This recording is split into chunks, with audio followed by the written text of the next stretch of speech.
सोचिए, हर रोज हमारी नजरों से बिल्कुल दूर फाइनेंशियल मार्केट्स में ना जाने कितने बड़े बड़े लेन देन होते हैं।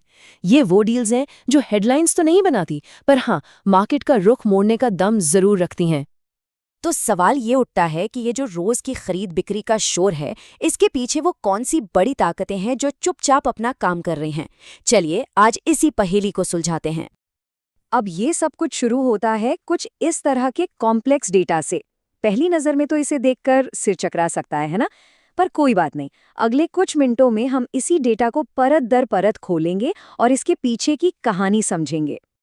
तो आज का हमारा रोड मैप कुछ ऐसा है। सबसे पहले मार्केट की कुछ छिपी हुई चालों पर नजर डालेंगे, फिर समझेंगे कि ये ब्लॉक डील आखिर होती क्या है। इसके बाद देखेंगे कि कौन से बड़े खिलाड़ी और स्टॉक्स इसमें शामिल हैं, और आखिर में ये भी जानेंगे कि ये सब इतना मायने क्यों रखता है। तो चलिए सीधे मुद्दे पर आते हैं। जरा सोचिए कि पर्दे के पीछे बहुत बड़े पैमाने पर पहले से तय की हुई डील्स हो रही हैं। बस यही वो दुनिया है जिसे हम आज खंगालने वाले हैं, और यहीं से हमें एक साफ परिभाषा की जरूरत महसूस होती है। तो आखिर ये रहस्यमयी लेन देन है क्या?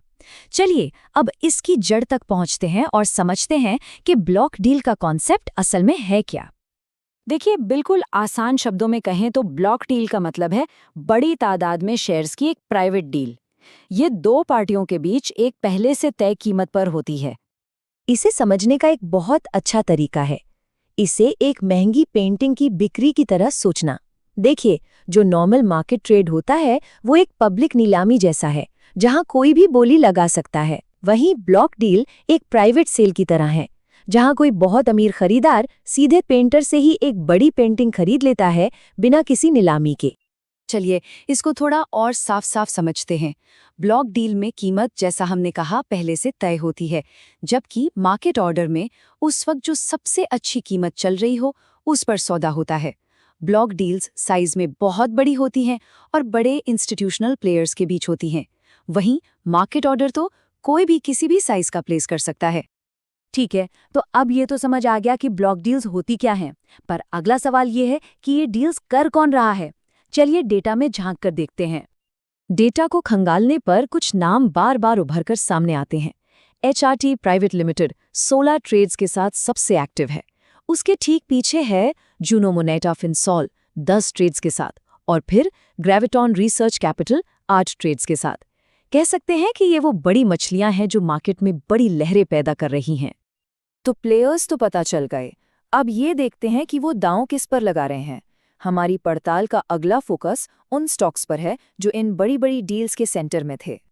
डेटा में एक नाम बिल्कुल अलग ही चमक रहा है, ईपैक प्रीफैब्टेक लिमिटेड। कई दिनों तक कई बड़े प्लेयर्स ने इसी एक स्टॉक में जमकर ट्रेडिंग की। इससे साफ पता चलता है कि ये स्टॉक उनकी स्ट्रैटेजी का एक अहम हिस्सा था। लेकिन अगर हम वैल्यू के हिसाब से सबसे बड़ी डील की बात करें तो वो एक ऐसी कंपनी की थी जिसे हम सब जानते हैं, और ये एक ऐसी डील थी जिसका साइज देखकर कोई भी चौंक जाए। पूरे 5 करोड़ 10 लाख शेयर्स। जी हाँ, ये थे भारतीय एयरटेल के शेयर्स, जिनका 7 नवंबर को सिर्फ एक ब्लॉक डील में सौदा हुआ। मतलब आप इन डील्स का स्केल सोच सकते हैं। और अगर इन शेयर्स की वैल्यू की बात करें तो वो थी करीब करीब 10,354 करोड़ रुपए। सोचिए, सिर्फ एक ट्रांजैक्शन में। ये अमाउंट इन डील्स के पीछे की फाइनेंशियल पावर को साफ साफ दिखाता है। तो ये सब तो हो गया, लेकिन इसका मतलब क्या है? अब हम थोड़ा एनालिसिस करते हैं और ये समझने की कोशिश करते हैं कि ये बड़ी डील्स हमें मार्केट के बारे में क्या इशारा देती हैं। देखिए, इन बड़ी डील्स के पीछे कई वजहें हो सकती हैं।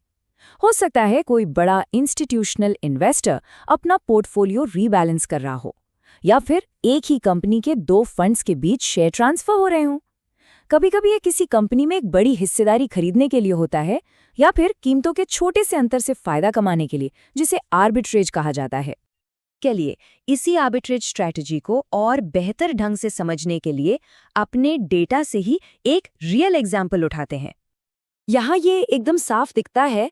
3 नवंबर को ग्रेविटॉन रिसर्च ने SWOLAR के 13,59,280 शेयर बेचे, और उसी दिन ठीक उतने ही शेयर थोड़ी कम कीमत पर खरीद लिए। अब पर शेयर प्रॉफिट भले ही बहुत छोटा हो, लेकिन इतने बड़े वॉल्यूम पर ये एक बहुत बड़ा अमाउंट बन जाता है।